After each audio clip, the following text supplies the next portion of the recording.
What's going on, guys? Back with another video. So in today's video we're going to be building a hoist for the cab on the mud truck. It's going to make things a lot easier when I go to put the cab back on the frame, since I'm going to be running a body lift.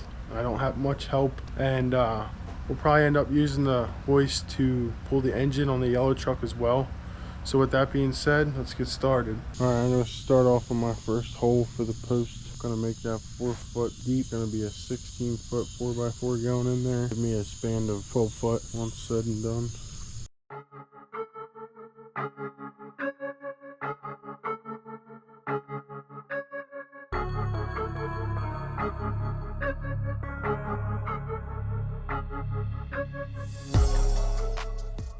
Alright, so I'm going to show you guys a little trick here. When securing your 4x4 post in the ground, typically wood shrinks. So I'm putting these screws in on an angle, so when I concrete it in, the concrete has something to hold it more stable. So I got it all the way around. It's a little bit of overkill, but I want to make sure this thing doesn't go anywhere. So it's a deep hole.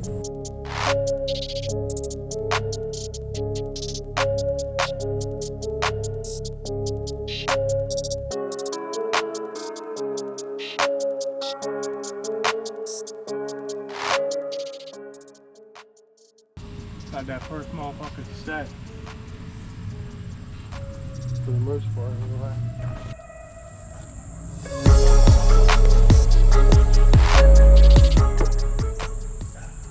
Alright, so we're cutting our top rail right now. We didn't have any 10 footers, so I had to get a 12 and a 4x6. So we're gonna get her all trimmed up now and then place it up top. Man, you're not paying attention at all.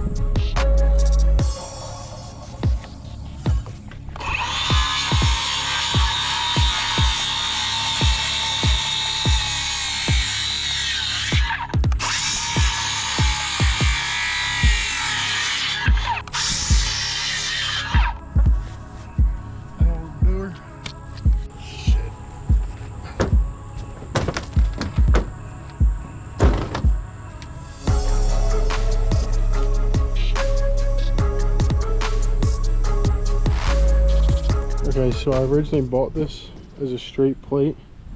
I just bent it with my little Harbor Freight metal bender.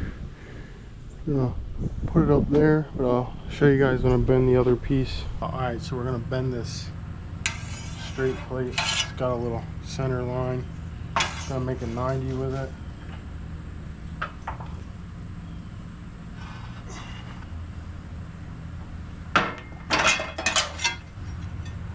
Bam.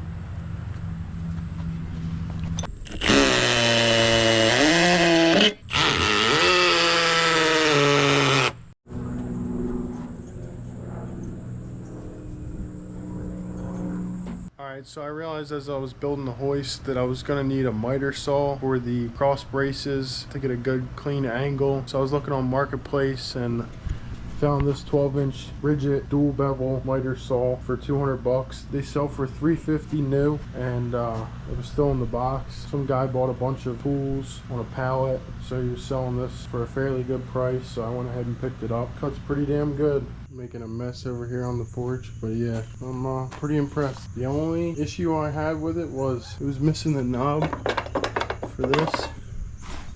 That one has it, which is no big deal. I'll just get a screw for it at the hardware store. You can't beat it for the price. Does very well, so I'm happy with it. So I'll go grab the rest of the 4x4s and probably hit up Harbor Freight for the chain hoist for the stand back there. Alright, so I got the rest of my supplies. I was gonna bring the camera, but I forgot it. Just picked up this chain hoist from Harbor Freight. It's gonna go on the top 4x6, and that's what we're gonna be using to hoist the cabin engine up. I'll get my 4x4s cut to length, and then we should be done once we screw everything together. Alright guys, got the hoist done. Just have to mount the chain hoist at the top. All the framing's looking good. This chain is so oily. I don't know if you can see that on my hands, but damn son. Alright, we got our hoist all mounted up. I tested it out. Don't want to touch it because the chain's still all oily. But yeah, I may need to mount the hoist to the wood itself. A little more leverage. If I mount it to the wood, it should give me about an extra foot of leverage. I really don't need it except to get it off this trailer because it is sitting pretty high. But I think it should be fine where it's at. I only really need to raise it a couple inches off this trailer. Then I can drop the back gate and drive it out from under it. But that'll be tomorrow.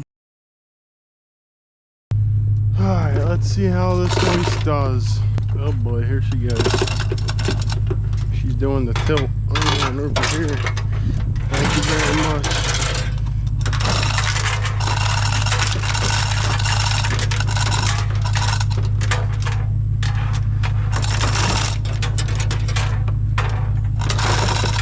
Oh yeah.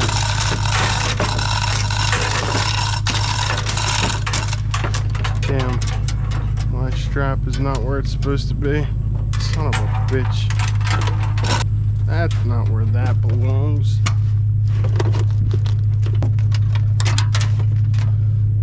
That's better.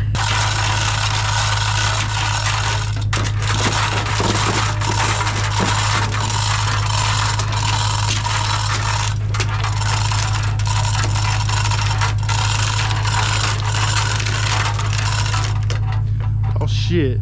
Guess I gotta hook it to the fucking front radiator support too.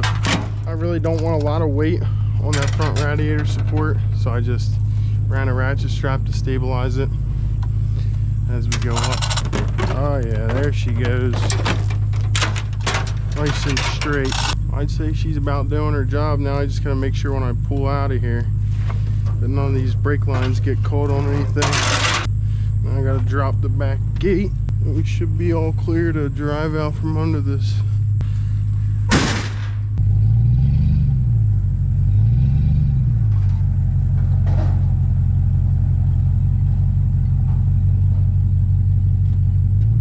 I'd say that's doing its job pretty damn well.